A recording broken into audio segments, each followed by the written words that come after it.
Judy Panning is our special guest today on Must Know People. We're going to be talking a lot about kids and developmental issues, things like that. And Judy is a 35-year teacher, veteran. Is that right? Yep. 35 years of teaching music at South Central Calhoun.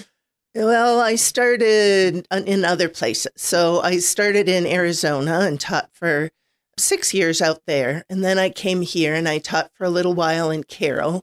Then I ran a studio for a few years. And then I got started with what was Southern Cal at the time, and they merged to become South Central Calhoun. And I was there about 20 years. So the reason we wanted to talk to you is because you are now retired from teaching, but you've gone into a kind of a different phase of your career. You're now dealing with kids with ADHD, and the school year has just wrapped up. And I'm sure parents, if they have kids that have this, I'm sure they've been very frustrated throughout the whole school year. And so we just kind of wanted to talk about that issue a little bit and just get it out in the open. You said during your teaching career that every class period you had, there were kids that were having issues. Can you talk about that? Absolutely. So I was a music specialist in my former life. So kids would come to me for either 20 or 30 or 45 minutes, depending upon the schedule. And every class had at least one, maybe 5 or 6. And so it just varied from class to class and from week to week. And, sometimes there were absences. And so you would adjust what I was doing so that I could meet the needs of those kids. Some of them came with one-on-one help. So they would come with an associate, or there would be an associate for a classroom if there were a few kids that would just need some special attention. And so typically was a woman. That person would sit, in proximity to the kids who needed some help and help in whatever way was needed. Maybe it was reminding them to stay on task, or maybe it was taking something away when they couldn't handle it, or giving them something else that they could handle. So, yeah, we just kind of worked things out depending upon who was there. See, that's the difficulty with ADHD. There's really 3 different kinds. You can have kind of the dreamer, the one person who can't stay on task. You can have the kid who's just hyperactive and can't focus. And sometimes it's just a combination of everything. So really, you've got to learn what each student's issues are and try to customize everything for that student. That's right. Well, how difficult was that for a teacher? You've got different kids every class time. So you're dealing with probably hundreds of kids throughout a day? Yeah, I'd have between 150 and 200 kids a day. And, I wasn't teaching reading and math. So the grading that I did wasn't as specific, but I was teaching concepts and I did want kids to learn. It wasn't just playtime. So I did really work a lot of hands-on things, a lot of group work, if we could get it, a lot of high motivational things. And I have to say, for a while, it was really the thing to reduce recess time. And so when that started happening, there was a huge shift in how the kids functioned. And they would play at recess really hard, but they would come and they would need to move. So toward the end of my teaching career, I made sure the first 10 minutes was movement. We would do folk dances, we would do creative movement, we would do something to get the kids up and moving, because kids can't listen unless they move. They can either sit still or they can listen. A lot of kids can't do both. So that's interesting that the shift in the focus of the day at school changed, and that caused kids with ADHD or any kind of development like that, caused them even more issues. Yeah, they need to move. All kids need to move, but kids with attention issues need to move even more. You said you didn't have a ton to do with parents and talking with them, but I'm sure you did with school officials. What was their approach a lot of times? I mean, because one blanket idea doesn't fit all when it comes to this. Right. And so there were special ed people and IEPs, and, there's a whole host of help in schools that kids can get. And so there were all those plans and people to help and special classes. And so it's just a matter of going around and talking to teachers for me and finding out often what kids can do, if kids needed something special, and what I needed to do. And after a while, I got to know the kids because I would have them 5-6 years, just because we started in preschool at the end of my teaching for SCC. And I stopped at 3rd grade. So that's a lot of years. So I would get to know the kids and what they could do and what their functional level was. And, part of it for me was where I would seat them in the group. It never bothered me if kids needed to move. I just let them be at the outside of the classroom. And so if they needed to spin or if they needed to move their legs or wave their hands or whatever, it wasn't bothering anybody else. But there are other teachers, especially if kids are all sitting in desks and they're supposed to be really focused, where that kind of stuff just doesn't work. And so just talking to teachers to find out, who does what and how it all works in their rooms a little bit to make my room a little bit smoother. What do schools do for students like these? Are there anything special? You mentioned there might be a special teacher assistant that might come along with some students, but what's the school's idea of dealing with this? Well, or at least in your experience. The idea of an individualized education plan, the IEP, is a really big thing. So when kids either have behaviors or learning issues, there's a whole process to go through to get children staffed into special education. And when that happens, they have this special plan. And it might mean a special person to help. It might mean getting out of the regular classroom and into a different classroom to get help from another teacher. It might mean a change in the assignment, the workload that they do. So it really varied for each child. Those special ed teachers and classroom teachers in general, boy, they're just amazing, the work they do. What are schools getting wrong, in your opinion? I mean, you're not an expert, you're not a doctor or anything like that, but you're a veteran teacher and you've seen a lot over your 35 years. Kids need to move more. And the idea of movement breaks is something that lots of teachers try to do. So I wouldn't say they're getting it wrong. I would say they're working really hard to figure out how to get it right. And it's real work. And every year they get a new crop of kids and it's a whole new ball game. So kids need more recess. They need more movement time. And that isn't always conducive to getting the kinds of scores that schools need to keep their funding. So it's kind of a catch-22. Do schools promote medication for these kids, or I don't know how to say that delicately. Yeah, well, because I don't want to get anybody into trouble or anything like that. But ADHD is always like, well, they've got a pill for that, and I'm not sure that can't be the right answer for everybody. Well, I don't think it is, but I think that kids who really have trouble really struggle and either are pulling themselves off task or other people off task. A classroom teacher will certainly talk to parents and say, you may need to have your child evaluated.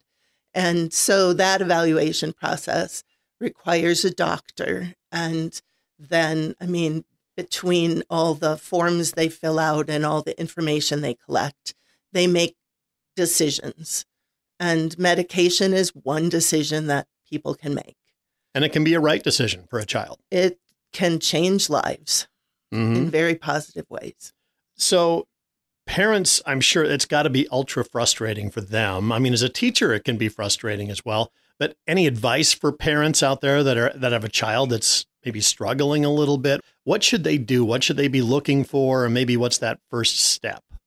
Well, I think the first step is remember your child is struggling. They don't do it on purpose. So finding ways, there's lots of help out there. There are great online resources. There are magazines. There are support groups. There are help groups. So as a parent, I think the best thing you can do is educate yourself and understand how this child operates and how you can help to structure their lives so that things work better, smoother. Typically, people who have attention issues need a lot more structure than average folks. And whether they learn to do it for themselves or need to have it superimposed by a parent, that usually leads to them developing that on their own. But those are the kinds of things that parents can do. And they might try 100 things that don't work. Exactly. And one thing, the 101st thing may help out quite a bit. Nothing will ever cure this. I mean, at what ages do these kids start to, to develop or just show signs of ADHD? Well, is it immediate? I don't know about immediate. And there are preschool, I don't know what you would call it. I'm not coming up with the word, but there are lists that you can look at and see, does my preschooler have ADHD or is this typical needing to move because I'm only 4? Mm-hmm. So kids need to move a lot. And in our society, a lot of times that doesn't happen. And the push for academics really young is problematic for kids who really need to move and really need to develop all their stuff before they get to school. Sometimes they're given expectations that are just too early. And that's how our society is. So finding a balance for that is sometimes hard. But kids, typically, the kinds of behaviors that you see for kids with ADHD are the kinds of behaviors that 2 and 3 and 4-year-olds normally do. I mean, they can't sit still. It's not built into them yet and shouldn't be expected. And most of the time isn't. But for kids who don't grow out of that and who still need that amount of movement when they're 5 and 6 and 7 and 8, they're causing problems in the group that they're in. And that becomes quite difficult. Now, you opened a business here in Carroll called Repattern. You took your retirement and you went back to school, by the way, to study something called the Alexander technique. And we're going to get to that here in a bit. But you also help kids with ADHD. What do you do here that you try to help them focus? Right. So I have a program called Building Better Focus. And I have to say that studying the Alexander technique led me into reflex integration. So kids can get stuck in a movement pattern that is very immature. And that pattern is automatic. There are no choices. People develop compensations, but those patterns often cause, and the compensations often cause problems for learning and attention.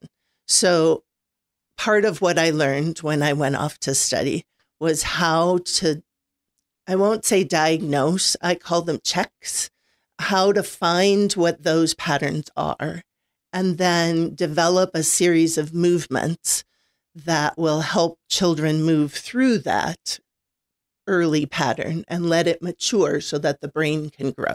So what kind of patterns are we talking about? Give us a typical example. Well, so typically when I see kids who don't have good attention, there are several reflexes that are kind of out.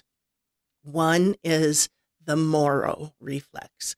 So when children are in the womb, they're in a fetal position, which pretty much everybody knows is sort of curled toward the front. And if they're born with a natural birth process, they come out and the very first thing they do is arch the back and the legs and arms go out. And that's called the Moro fling. And then they breathe.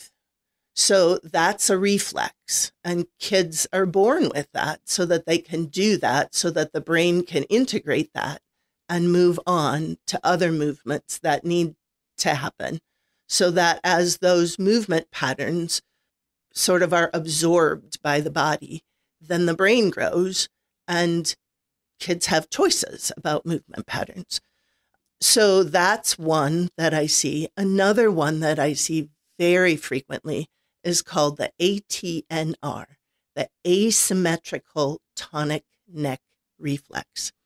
And sometimes it's called the fencing reflex, and it's designed to help kids, babies, reach out into the world and get things. So when they turn their head to the right, for example, the right arm will extend and the other side flexes and comes in. So one side is stretching out and the other side is pulling in. Well, if you get stuck in that pattern, then anytime you look to the right, certain things are going to happen in your body. And typically when I check that, I see that the head and neck are kind of stuck, if you will, onto the whole torso. So usually the shoulders turn right, the rib cage turns right, and the whole body just kind of follows wherever the eyes are going and wherever the head is going. And so those kids can't cross the midline, the up and down midline that goes through the nose and the belly button and down between the feet. And if you can't do that, it means that the two hemispheres in the brain are working independently rather than communicating across the corpus callosum, which is the big communicator that connects. And if that's happening, there's really no way kids can pay attention or really sit still. So how do you correct something like that? Well, I mean, that seems like a tall task. I didn't understand all the words you said there, but well, so you come in and you start working with movement. Typically, I'll work on one side of the body and get the arm and leg on one side of the body to work together. And then we work the arm and the leg on the other side of the body to work together. And then we start crossing. So you use one hand and the opposite leg. And we do this walking across the room and touching a hand to a knee and just kind of crossing over. We might play games where there's something you need to reach on the other side. We might do exercises. And I sometimes do passive exercises where the child just lies there. And there's always a parent or another adult in the room with me because I put my hands on kids and somebody needs to watch that. Mm-hmm. So typically, if they're really struggling with that pattern, that cross-lateral pattern, then the parent will take the hands and I'll take the legs and we'll just move the child. And that begins the pattern in the nervous system. You're building a new pathway. Exactly. Mm-hmm. And once they sort of get it, which may take a few weeks, then they can start doing some things on their own. So what seems very simple for some people can be very difficult for others in childhood. How early do you start working with kids on this? Well, the youngest kids I have are about 5. And the problem with working with young kids is you can't expect them to necessarily be through the patterns, the reflex patterns, because some of them are still needed at that age. So, a 4 or 5 or 6-year-old is still working on that contralateral movement, even if they don't have attention problems. That's just a developmentally appropriate thing for them to be doing. So I have to take that into consideration and not push the child beyond their developmental level. So typically this kind of work can take a year. For some kids. That was my next question, is how long does it take to establish this as habit? Well, we kind of go through levels. So we might work on one reflex for a while, and then that one kind of starts to integrate. So we'll move on to something else. And typically, once the nervous system begins the integration process, unless something interrupts it, something traumatic, an accident does something, it'll keep going on its own. So parents sometimes say, oh, we have to take a break. It's too bad. But, we can't get there for 3 weeks. And when the child comes back, it's a whole new child because things have kept working for those 3 weeks that we've been working on. And they can do all sorts of new things. You probably notice a big difference in 3 weeks compared to, day to day, or somebody who's around the child every single day. They probably wouldn't notice something that you would. Correct. And I keep lots of notes so that I can go back. And sometimes parents are frustrated because reactions, nervous system reactions, look like misbehavior. And sometimes, depending on the personality of the child, it could be a choice. I mean, they could be choosing to do something that deliberately won't work. But most of the time, it's because their system is overwhelmed. And so then I back off and we try some other things. And parents sometimes see that as they're watching all these sessions and they're just frustrated. And then I get to look back at my notes and say, yeah, but remember when they couldn't do more than 3 exercises in a session? Remember when they would just totally go off the rails, and look what they're doing now. So typically I say in 10 to 12 lessons, you're going to see some progress. But depending on the child and I like to use the word stuck because I think it's easy to understand that you can be stuck in a movement pattern. Mm-hmm. So depending upon how many movement patterns are stuck, that's what tells us how long it's going to take. Is that the same for a child that's just very hyper all the time and just can't focus? Are you talking about the same thing? Yeah. So it works in pretty much every case. Yeah. I mean, if that's not fair, I tell me. Well, kids come in with diagnoses, and I don't really deal with diagnoses. I deal with behavior and bodies. So I look at the child's behavior, their reaction to their environment and their situations, and I look at what the body is telling me. So when I give them a movement to do, can they do it? Is it smooth? Is it rhythmic? If it's not, what's the catch? What's not happening? And then I start to key into that and we start to work through that, and then things change. So it's, for me, constantly watching and constantly monitoring and constantly changing what we're doing.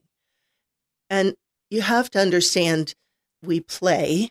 Some things look like bopping a balloon around or walking on a balance beam or playing catch with a ball. Some things look like running around on scooters or jumping on a trampoline. And some things look like, let's see if we can do 5 reps of getting your leg to move like this. And so all of those happen in one session, in one lesson. I typically have a list of things that the child needs to be doing, and I run through the list as quickly as I can, kind of gauging what they'll let me do next. And sometimes we get through the list and sometimes we don't. It's pretty variable for each child. I'd assume that summertime is a great time to work with a child because they're not tired from the school day or things like that, or they just have more time to focus, right?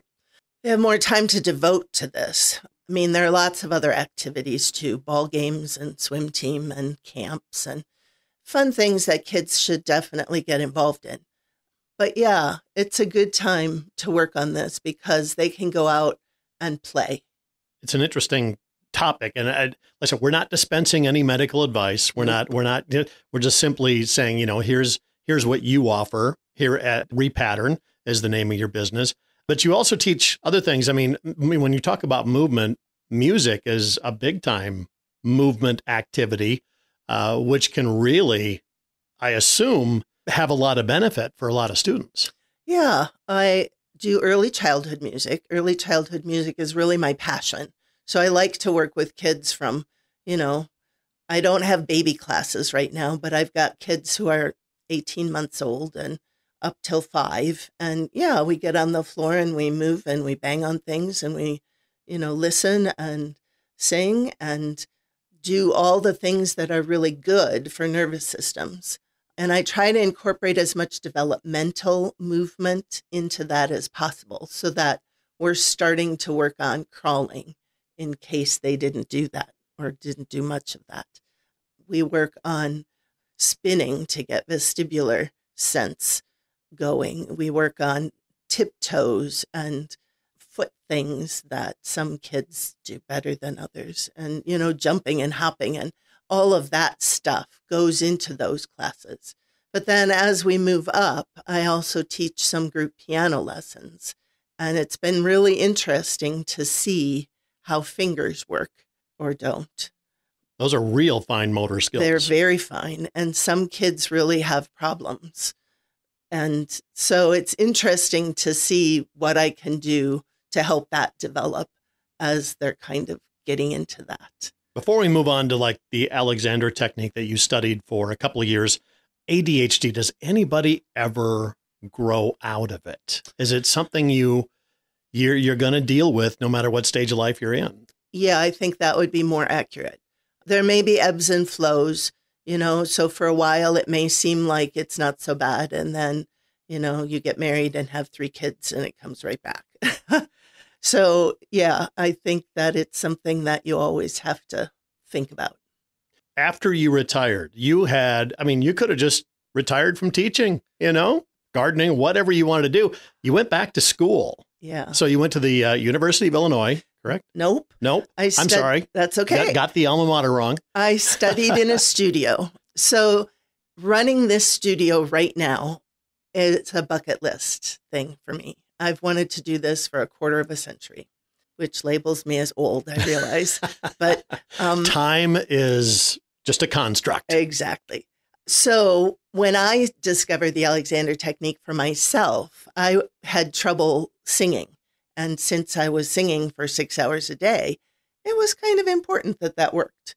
So I found a teacher in the eastern part of Iowa, 3 hours away. And I would go on a Sunday afternoon, drive 3 hours, have a 2-hour lesson, come back 3 hours, and then teach the rest of the week. And I would do that once a month. And I did that for a year, maybe a year and a half. And then I decided I was ready to teach what I'm doing now. My husband and I looked at it and decided it was silly to open the studio and then go back to school and study. So I just went back to school and studied.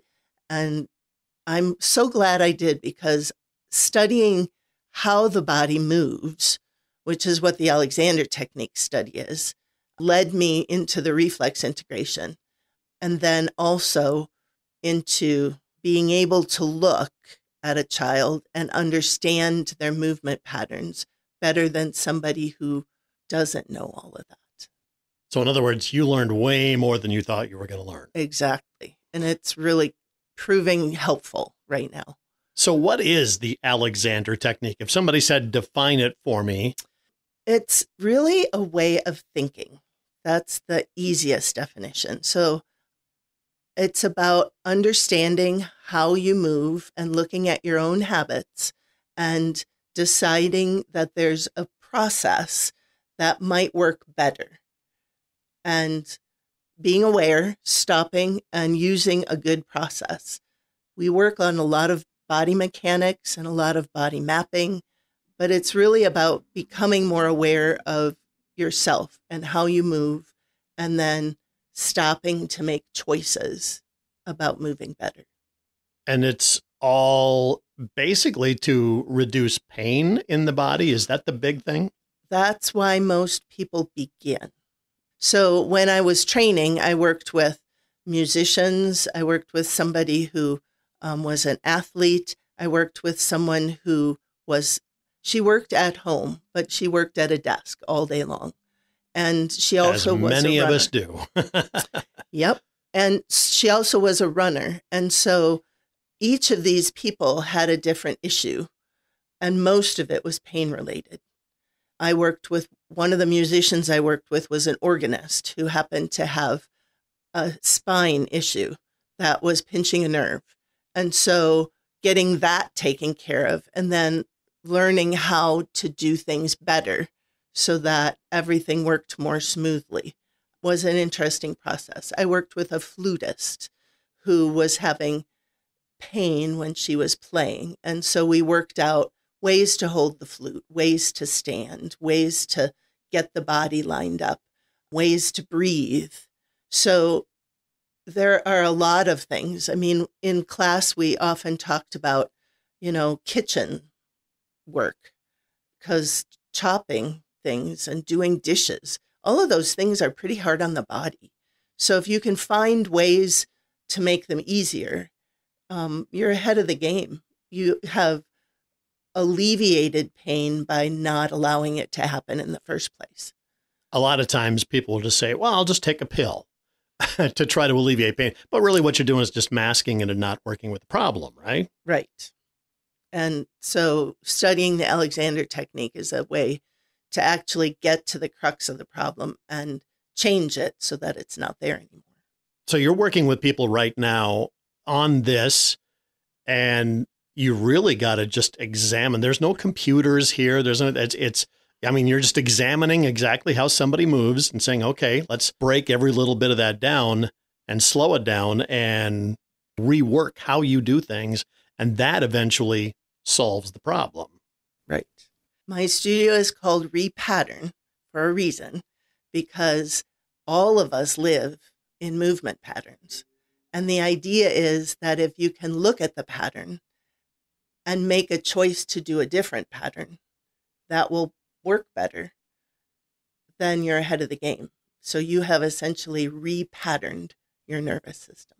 So I would imagine somebody who sits at a desk computer, you're kind of hunched over, prime person to study, how can I improve my posture to get rid of the pain and things like that? Would it even work for carpal tunnel and some things like that? Sometimes. Carpal tunnel has some unique issues unto itself because there are swelling issues and narrowing issues. And sometimes reworking your use really helps. And other times surgery is just the only thing you can do. But lots of times you can lessen pain to where you can put up with it and don't need the surgery. So there are things that you can do. And carpal tunnel isn't just about your wrist. It's also about your elbow and your shoulder and your upper back. I'm not a chiropractor, but everything's connected. Mm-hmm. And when you start looking at the patterns that you're using, and most of the time when there's pain, we have the tendency as human beings to dwell on that pain and to sort of lean into the pain in a way. So if you can find a workaround so that you can work through the pain and you can come up with a process so that your brain doesn't have to constantly be thinking about the pain, sometimes the pain will just go away and you don't have it anymore. So it's interesting when you work with ADHD, you're generally working with kids. If you're talking Alexander technique, you're working with adults mostly. How easy is it to change those patterns for adults? Sometimes I think it'd be hard. Well, you have to make a decision that you want to change how you think and change how you move.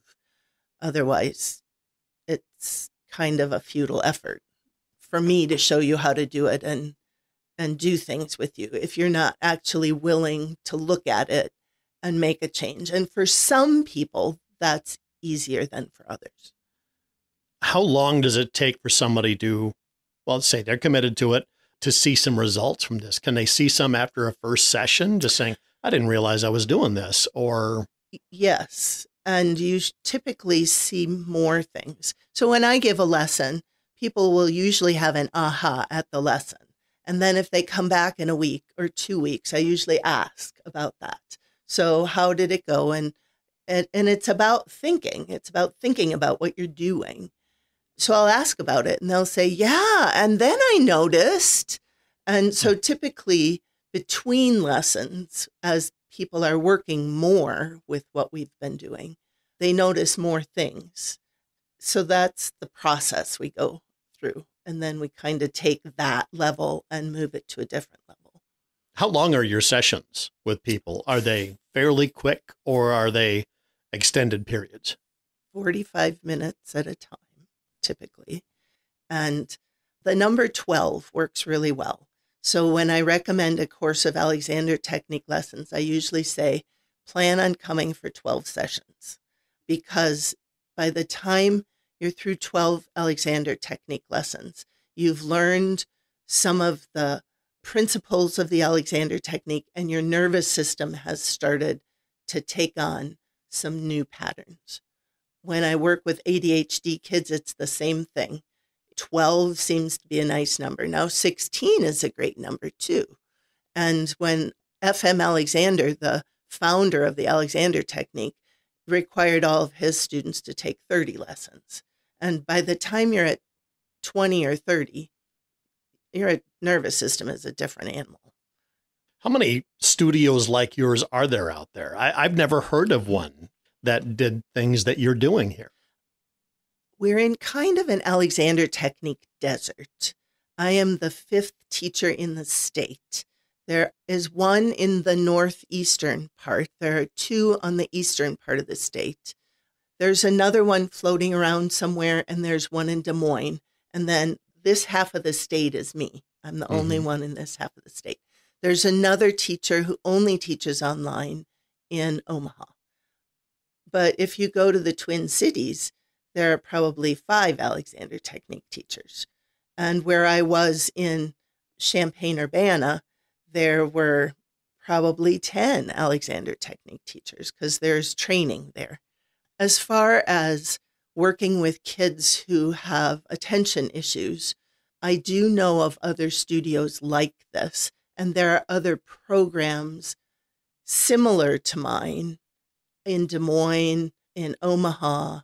I don't know if there's anything in Ames, but bigger cities would have stuff like this. It's kind of unusual to have me out in the middle of here.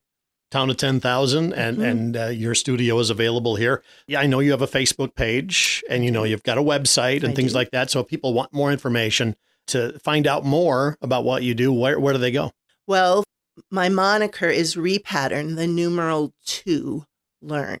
So if you check into Facebook, it's at Repattern to Learn.